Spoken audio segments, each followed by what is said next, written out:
green Infect deck. So there comes a Glistener Elf. There's so many ways Steven can actually deal with this card. He's got Fiend Spitter, he's got Guest Verdict, he's got 2 Flames of the Firebrand. Oh wow, Steven even has a Murder in his main. He's like, I just want a removal spell that kills everything. Yeah, wow, Steven's deck is mono removal. That's going to be really tough for Scott to deal with. Yeah, Scott just draws and says go, doesn't have any more Infect creatures. It's not a great place where you want to be. Zombies surprisingly has a pretty good matchup against Mono Green Infect, I think. Some really, draws, I mean, it depends how much removal the zombie deck plays. Yes. So Sign and Blood's going to give Steven some more card advantage. The life loss is irrelevant against an Infect deck.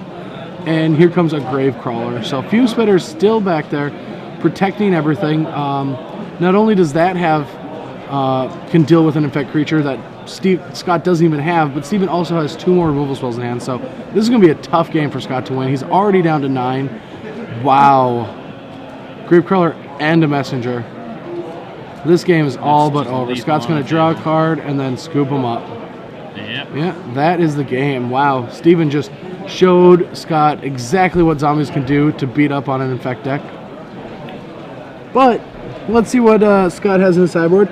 He has 3 Spell Skites, which are very good in this matchup. They definitely help. Reasons, yeah. Yeah, they definitely help against a lot of the removal. Like Tragic Slip has a tough time killing something. Fume Spitter, especially one of the best cards against Mono Green Infect. That is actually going to just like put a counter on Spellskite and not do anything.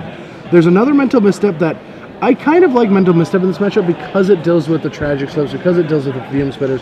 The best removal are in those slots, Gut Shots, anything like that. I definitely like having Mental Misstep in this matchup. But other than that, there's not a lot. There's a Grafdigger's Cage, which is interesting, a Ground Sale. I'm kind of curious what Scott likes to bring those in against. I tend to not like to play cards in Infect that have no relevance to what your task is. And that's reasonable. Ground Seal's a cantrip, so you can get a little value really, off of it, yeah. Not really the worst thing in the world if you're a deck that actually can use that properly, But see, a Grafdigger's Cage, for instance, even though it's perfect against a Black-Red Zombies deck, you're not trying to kill their zombies, so you're not going to get the full value out of the card. Yeah, I mean, you're not actually trading back and forth with them. So no, you're trying to race and maneuver your way. Quickly. Yep, trying to maneuver to get into a position where you can actually just get that lethal in underneath or over the top of Steven. Grafdigger's Cage isn't really part of that game plan, so very curious what he brings that in against. Maybe he thought mulch strategies like Frights was going to be more popular and just want a silver bullet for that matchup. I mean, you were trying to get people to play decks with Unburial Rites. I do like Unburial Rites. I really like Unburial Rites as a card right now. That and Elish Nord and Faithless Looting are some of my favorite things to be doing right now. My 5-color control deck did not do well, but during my break, well, I guess Ruben will be the one doing the break, so I don't know if I can do a deck tech. I will try to do a deck tech. Don't think I'll be able to do it. But we might be able to get me to deck tech a deck that was in the tournament, but is no longer. It's kind of strange to get a commentator to do a deck tech with his own deck, but we'll see what I can do. Right. Yeah, I don't think Choi's going to let me. He's just sitting over here being like, nah, dude, you're not that cool. Sorry. Yeah. Maybe 2010 you could have done whatever you want, but not anymore. Get back to work, stop looking at me. That's the face he's giving me right now.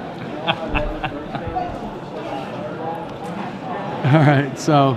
I mean, I think Steven is pretty well ahead here. The Shatters, I think, are pretty good, too. Real Shatter? I'd bring Shatter in. You mean Smelt? Does he actually have Shatter? Yeah, Shatter. Why would you Shatter and not Smelt? Mental Misstep? You want to protect against Mental Misstep? Is that an actual justifiable reason? Or does he just not know that Smelt exists? Or maybe he didn't know he couldn't get his hands on him?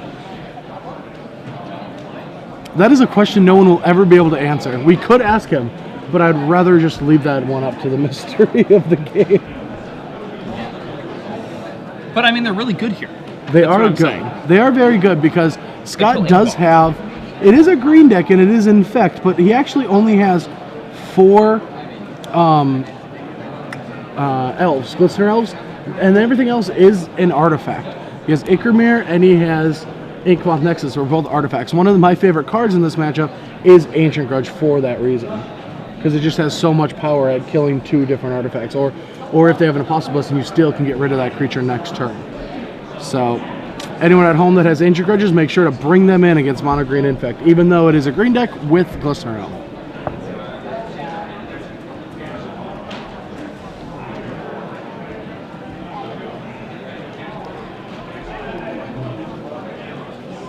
Alright, so these players are getting ready to take opening hands for game 2. Scott's going to be on the plate because he's down a game. Let's see if Steven can actually draw such a powerful hand like he did last game.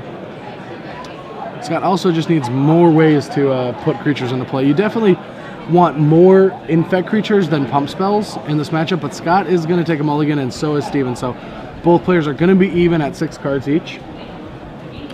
These players going downstairs. I think that's better for Steven than it is for Scott. And Scott's the type of deck where it's kind of like a combo deck. You know, you need different pieces and you need them to align properly for your deck to function in the way that it needs to. That is for sure. And especially Steven is fine with the games going slower. With both players mulliganing, that means it's funny that it works this way, but because both players get less cards to start the game with, they will usually have more cards to look at as the game progresses. The game will be slower. The game will go into turn 6, 7, 8 sometimes. Yeah, their opening turns will not be as optimal. Yes. So the game slows down. Otherwise. And that means Steven gets access to more cards, draw steps, more chances to find removal spells. And because Scott's deck is not creature dense, he'll draw more non-creature cards, and Steven will draw more removal spells. So Glistener Elf for Scott, turn 1. He did not look happy with his hand.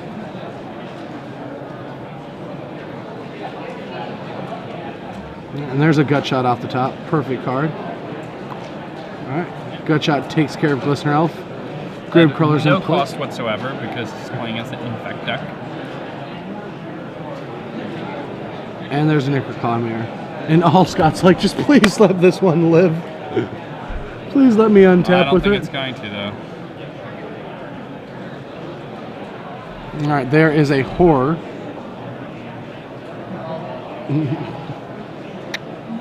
Pops down that Ichor Column. And for 2, does Scott have another guy?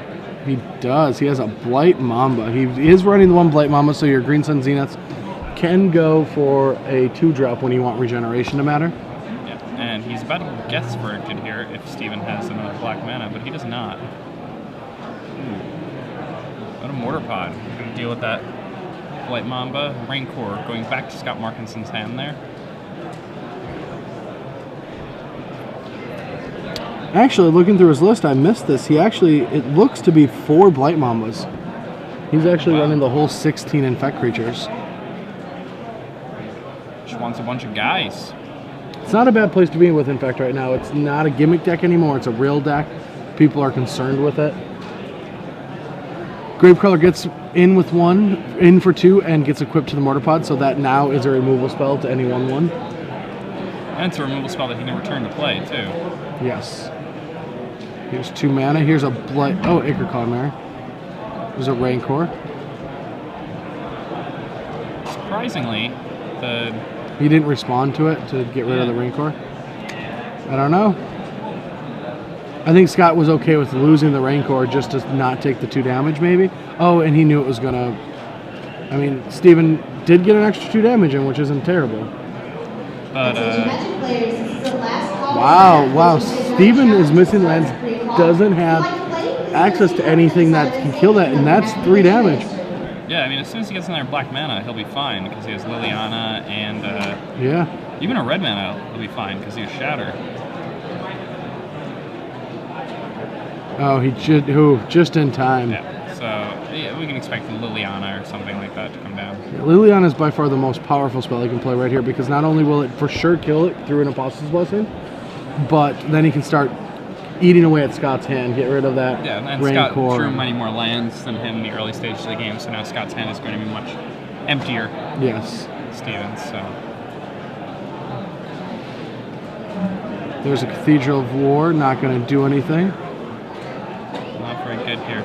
And now that Steven has that red and double black, and the Gets Verdict. Yeah, this game is just going to be... Yeah, it's looking like Steven's just going to run away with this one.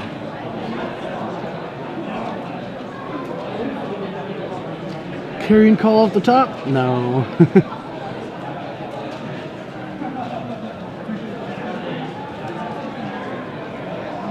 Yeah, this messenger puts Scott at 7.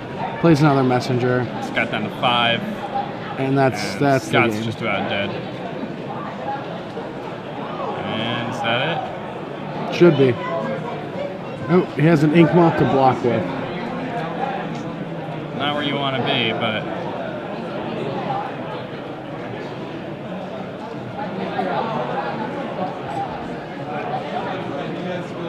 yeah, he can't even Apostle's Blessing. He was thinking that maybe he can Apostle's Blessing to keep it alive. But then Liliana can not only eat it, but...